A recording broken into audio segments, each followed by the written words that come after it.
The name Buhner may ring a bell for those who live in the Pacific Northwest, especially when you put the name J in front of it.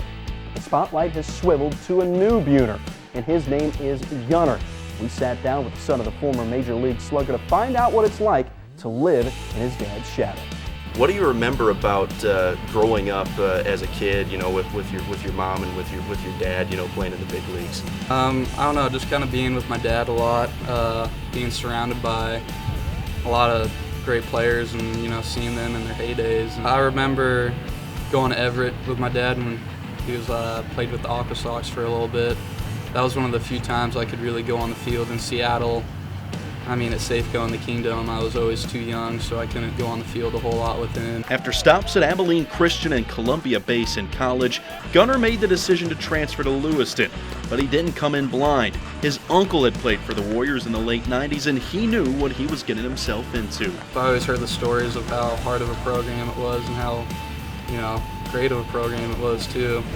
And seeing those, you know, 17 titles up there on the wall gives you a good feeling. Gunnar also recalls his time in junior high where Dad was an integral piece to his development on the field. He was definitely Dad off the field, but once we stepped on the field, he was my coach. He was, you know, no time to kind of baby me or anything like that. Just all the things that he learned, and he was able to pass a lot of them down. What is it like to be able to have your dad, your family, be able to watch you, you know, as your college career winds down? It's fun. I hear him heckling me quite a bit.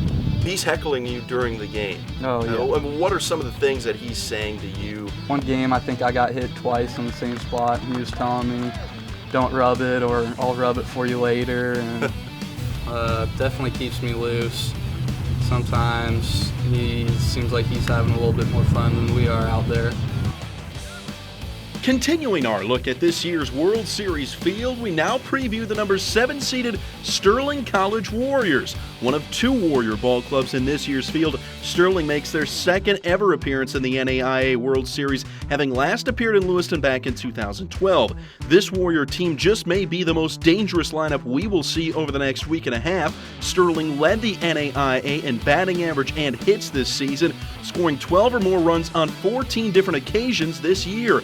The only worry this club might have, despite their college best batting average, is their lack of power. The Warriors have just one player who's hit more than 5 long balls this season.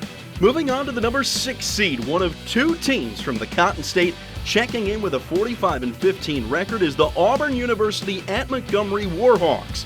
The winners of the Montgomery Regional make their 4th World Series appearance and are comfortable winning in Lewiston, notching 8 wins in those 4 appearances. It's been 10 years since the Hawks have made it to the big dance, but second-year head coach Marty Loveridge has the 6-seeded club heading in the right direction.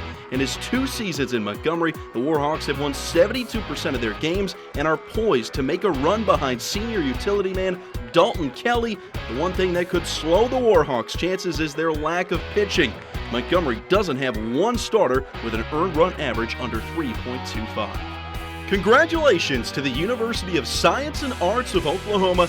You are the number 5 seed, and your prize for making it to the World Series, a first-round matchup with the defending World Series champion LC State Warriors.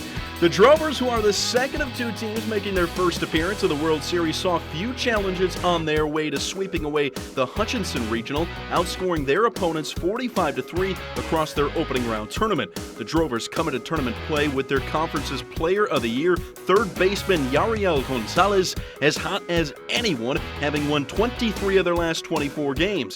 USAO should be considered a threat to win it all, throwing out 3 top-flight arms. The Drover staff leads the NAIA in opponent batting average, strikeouts, and ranks 2nd in team ERA. A piece of that rotation is staff ace Jordan Watson, who leads all levels of college baseball in strikeouts with 161 Ks.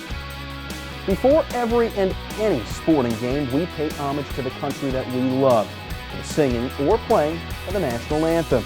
Back in April, tryouts for the NAIA World Series National Anthem singers were held, and we were there to check it out.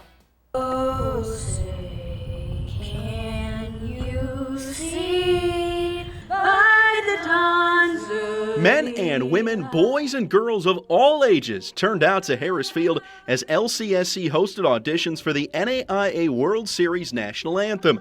The top 7 participants were to be selected to perform at this week's 60th annual Avista NAIA World Series, as dozens showed up and tested their nerves and were pleased with their performances, for the most part. No, I think I could have done better, but I'm proud of myself. Well, I was really nervous, but I felt like I did a pretty okay job. I think I did a pretty good job. I felt pretty good afterwards. I was nervous at first, but when I finished, I felt pretty relaxed. Well, good job or not everyone will make the cut to perform at this year's NAIA World Series. Who will? Well, I guess we'll be finding out in just a few short hours. Still ahead, almost every athlete has one, including the Warriors. For the same socks every game, just try to keep it the same, but I have a game set, so those are for the game. I got holes in them and everything. What they do and don't do for good luck.